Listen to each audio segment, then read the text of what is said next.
365 days in a row studying a second language. How many words would you learn? How many conversations would you have? And how motivated would you stay?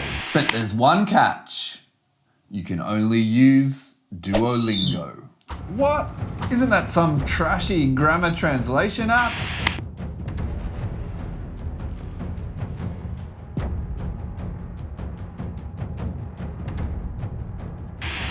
Hi, my name's Damien and I'm one of Pavilion ELT's vloggers.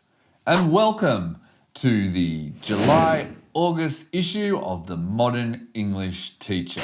In Season 3, I'm focusing on the theme from each issue. I'll share some key ideas from the article and then relate it to my own teaching experience. Hopefully, through this process, you'll take some of the ideas and connect them to your own teaching context, wherever you are in the world. The theme of the current article is blended learning, a timely theme with the classroom currently shifting back to face-to-face lessons, but with some elements still online. For this episode, I decided on the article 1 Year with Duolingo by Christopher Walker. To tell you the truth, this article interested me because I've always hated the green owl. I saw it as a crappy grammar translation app that I would never recommend to my students. I wanted to see whether Walker could change my perceptions of Duolingo. Walker, in his article, shares what he learned about language learning by using Duolingo for 365 days in a row. Kind of sounds a little bit like torture to me. Duolingo taught Walker to be wary of sweeping generalizations in regards to motivation.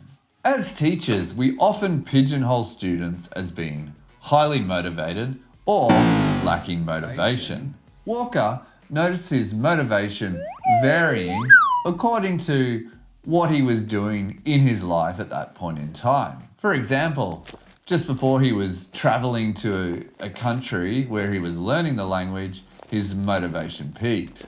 While on other days, when he was busy teaching, he found it difficult to be motivated to use Duolingo after work. He believes we must treat motivation as a variable rather than a constant. And on this point, I agree with him. Simple things like the time of day that you conduct the class or the type of class can impact motivation. So my advice to you, embrace the variability of motivation and plan accordingly. Walker found that slow and steady was better than racing through the app. Otherwise, he would often lose his way. This made him reassess the speed of his own classes with his A2 level students. He questioned whether he was overloading their brains by going faster with the content that even he could handle in a second language. This point definitely resonates with me. As a beginner teacher, I found I used to always race through the materials. While now, after becoming more experienced, I find I try to squeeze much more out of the materials and place in a lot more review stages to make sure students lock away those new words or forms. Duolingo will fail you for your mistakes, but it's hard to stay angry at a cute little cartoon character. Walker, after his year in Duolingo, found that it built a strong foundation for his vocabulary and grammar in a second language. Once again, this made him question the content he was teaching his A1 level students. Does it help or hinder them when he gives them feedback on their fluency or accuracy when they don't have that strong base in vocabulary or grammar? Would the green owl do a better job of giving that feedback? This point I disagree with. I think at the A1 level, it's still vital to create a culture of feedback that doesn't stigmatize mistakes.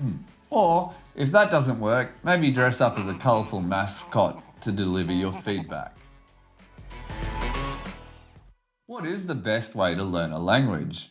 Methodologies come and go, and the research is still unclear which is the best one to use. Grammar translation definitely isn't in the teacher's good books at the moment, but Walker re-evaluated its position in his teaching arsenal. At the core of Duolingo's service is the traditional translation method, but Walker found it useful with his French and Spanish comprehension and sees a place for it with his adult A1 students.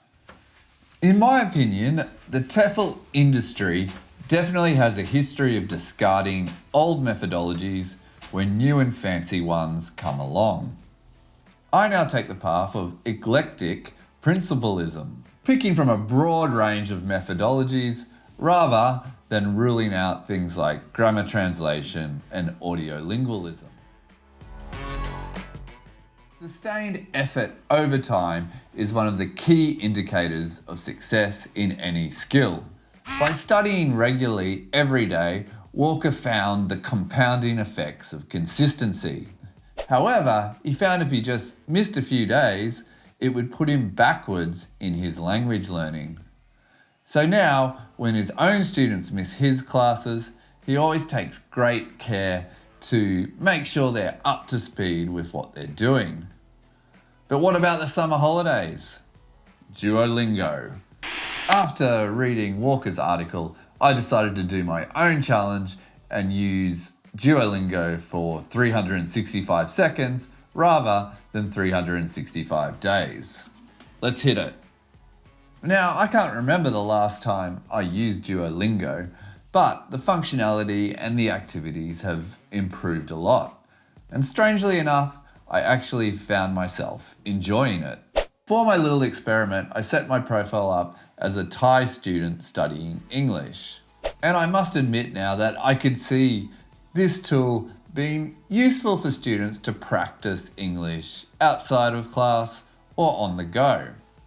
I think it would fit nicely into Paul Nation's framework of the 4 strands under language work. Maybe I'll start using it to maintain my Thai. Over to you. Would you recommend Duolingo to your students to practice English?